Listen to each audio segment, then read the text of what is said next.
నేను మొదటిసారి దీక్ష తీసుకుంటున్నాను, నేను గదిలో ఒంటరిగా ఉండవచ్చా?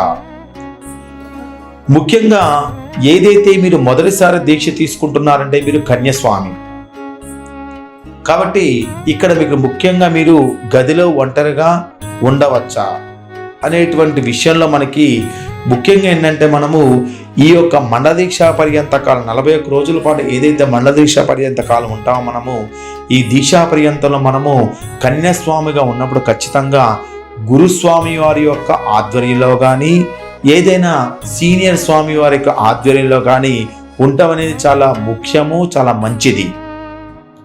మీరు మొదటిసారి దీన్ని తీసుకున్నప్పుడు అంటే దీక్షా పర్యంత కాలం మీరు తీసుకున్నప్పుడు స్వామివారి యొక్క విధానాలు, స్వామివారి యొక్క నియమాలు మొదలైన వాటి మొత్తం కూడా మీరు ఖచ్చితంగా తెలుసుకోవాలి.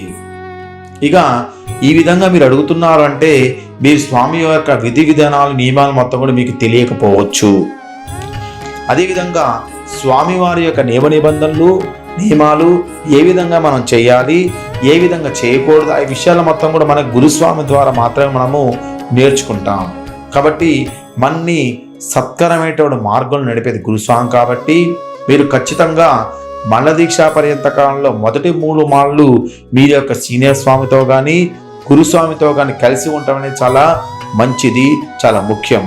అలా కాకుండా మీరు ఒంటరిగా గదిలో ఉండడం వల్ల మీకున్నటువంటి సాత్విక గుణాన్ని మీరు మర్చిపోయి స్వామివారి యొక్క నియమ నిబంధనలు తప్పే అవకాశము ఇక్కడ ఉంటూ ఉంటుంది. కాబట్టి మీరు గురుస్వామితో కానీ మీ సీనియర్ స్వాములతో కానీ ఉండడం అనేది చాలా ముఖ్యం. స్వామియే శరణమయ్యప్ప.